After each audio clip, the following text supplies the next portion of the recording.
Siapa yang ada mak ayah tetapi keberadaan mak dan ayah dia tidak membuatkan dia mendapat redha Allah Subhanahu Wa Taala, maksudnya dia tak kejar pun kasih ataupun redha pengampunan dengan berkhidmat dan berbakti dengan ibu dan ayah dia ketika mak dan ayah dia masih hidup. Dia buat tak heran je, kemudian mak dan ayah meninggal macam tu je lah, sekadar anak macam tu je. Hati-hati orang yang Allah bagi umur ibu dan ayah dia panjang sampai dia dah ada harta, dia dah ada pekerjaan, dia dah ada keluarga, tapi dia tak pedulikan mak dan ayah dia. Hati-hati.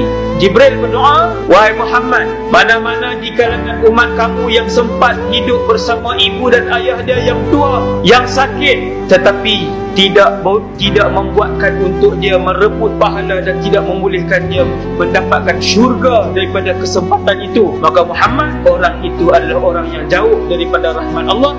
Nabi kata amin. Wahai Allah, perkenankan doa Jibril. Subhanallah. Sebab tu tuan-tuan, orang-orang yang menderhakai dan meninggalkan bakti ibu dan ayah sebelum akhirat, dunia dia sudah hina dan celaka. Mesti dunia dia sudah sengsara dan tak tenteram hati dan keluarga dia. Keluarga kecil dia, isteri dan anak dia tak bahagia pun.